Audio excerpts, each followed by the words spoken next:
है उसका रीजन जो है ना वो चेंज किया जाता है, और वो रीजन जो है वो लेना कहाँ से हमने।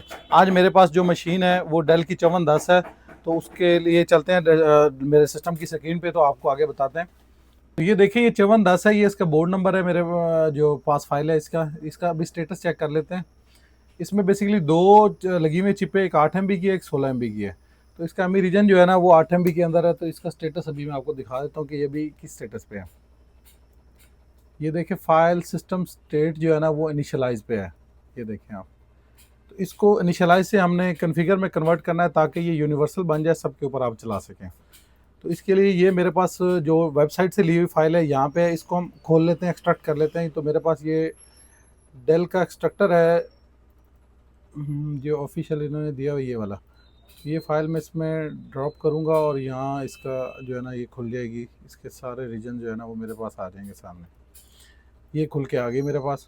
इसमें से हमें एम ई रीजन चाहिए, तो एम ई रीजन देख लेते हैं कि हमें कौन सा जो सूटेबल है ना अपनी फ़ाइल के लिए, वो इसमें से ले लेते हैं। इसके अंदर 2-3 किस्म के पड़े हुए हैं।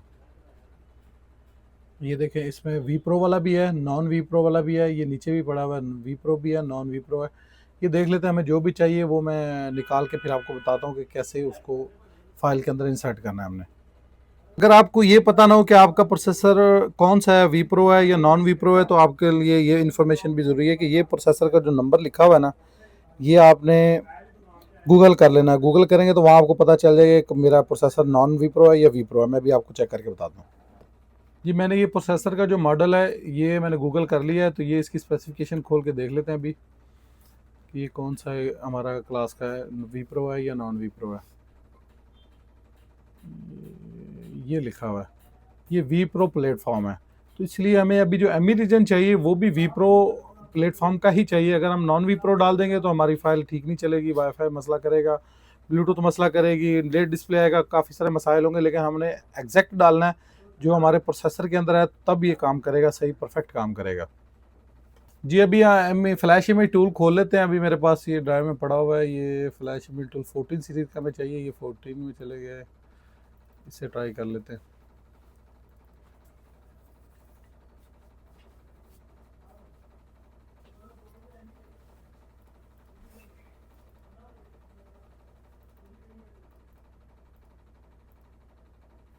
जी ये ओपन नहीं होगी अकेले, ये दोनों को कंपाइल करना पड़ेगा। मैं आपको कंपाइल करना भी बताता हूँ कैसे होगी, दोनों इकट्ठी करनी पड़ेंगी।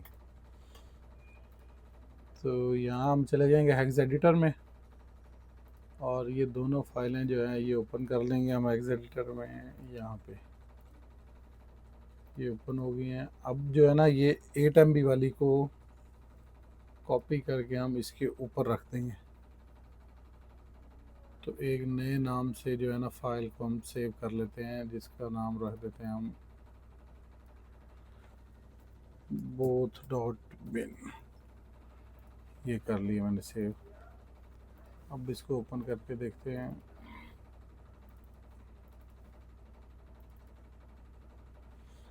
तो अब जैसे आपने देखा कि ये फ़ाइल अब ओपन हो गई है, पूरी कंप्लीट फ़ाइल जो अब बन गई है। ये जो दो आती है ना अक्सर 8 और 16 वाली, तो वो अलहदा जो एम रीजन वाली फ़ाइल होती है वो ओपन नहीं होती। तो उसके साथ आपने ये वाला कुलिया जो है ना वो आजमाना है, तब ये आपकी फ़ाइल ओपन होगी। अब इसमें जाके हमने एम रीजन को चेंज करना है, तो उसके लिए हम चले जाएंगे बिल्ड सेटिंग में। यहाँ से सबसे पहले ये जनरेट इमीडिएट फ़ाइल को हम नो करेंगे, और इसका जो फाइल है इसको हम सेव कर लेंगे अपने उसी फोल्डर में। ये XML की फ़ाइल जो है ना ये सेव होगी, ये उसका जो है ना स्ट्रक्चर जो है हमारी फ़ाइल का, ये वो सेव हो रहा है सिर्फ। ये उसमें हमने रख लिया है अपने फ़ोल्डर में। और अब हम इस फाइल के अंदर जाके एम रीजन के अंदर, यहाँ ये डिकम्पोज हुआ है ना हमारा फ़ाइल, ये बोथ के नाम से ये पड़ी हुई है, इसके अंदर जाएँ, ये डिकम्पोज है, यहाँ पे जाके अभी जो हमने एम रीजन निकाला था वो हम इसके अंदर रख देंगे। ये एम रीजन वाली फ़ाइल ये जो हमने अलहदा की थी ये कॉपी करेंगे, ये डिकम्पोज वाले फ़ोल्डर में जाके हम इसका जो है ना नाम चेंज करेंगे, यहाँ रख दिया इसको। और ये जो पहले जिसका नाम है ना एम ई सब, इसको हम ये नाम इसका कॉपी कर लेंगे, इसका नाम चेंज कर देंगे, इसको नाम 1122 रख दिया। यहाँ जाके हम इस पर नाम पेस्ट कर देंगे और ये फ़ाइल को हम डिलीट कर देंगे। फिर आगे फ्लैश इमेज टूल में यहाँ फिर ओपन करेंगे अपना जो हमने इसका स्ट्रक्चर सेव किया था उसको, ये तो ये हमारी फ़ाइल खुल गई है। अब हम इसकी बिड बनाएंगे, यहाँ चले जाएंगे बिड सेटिंग में और यहाँ से हम इसको पाथ दे लेंगे जहाँ पे हमने सेव करना है। ये हम सेव करेंगे अपनी फोल्डर यहाँ पे, इसके अंदर ये सेव किया। इसको क्लोज़ करके अब बिड इमेज पे क्लिक करेंगे तो ये हमारी फ़ाइल जो है ना क्रिएट कर देगा नए इमेज के साथ। अभी मैं आपको बताता हूँ, और ये एक काम ये भी करेगा, ये हमारी दो फाइल 8 और 16 वाली को अलग-अलग भी कर देगा। ये देखिए ज़रा क्लोज़ करके, ये देखें दो इमेज इसने आउट इमेज की फाइलें जो है ना दो निकाली हैं, 8 और 16 को ये अलग-अलग भी कर देगा। हमें फिर फाइल को जो है ना वो नहीं करना पड़ेगा, अलग-अलग नहीं करना पड़ेगा। तो ये जो हमने इसमें फ़ोल्डर खोले थे ये हम डिलीट कर देते हैं। हमारा प्रोजेक्ट कंप्लीट हो गया। अब हम वापस आ जाएंगे ये, तो ये देखें इसने 3 फाइलें आउट इमेज के नाम से निकाली हैं। आगे साइज देख लें, 24 MB की निकाली, एक 16 और एक 8 की। हमें 24 वाली अभी नहीं चाहिए, हम 24 को डिलीट कर देंगे। और ये जो बोथ हमने बनाई थी ये भी हमें अभी नहीं चाहिए, ये भी हम डिलीट कर देंगे।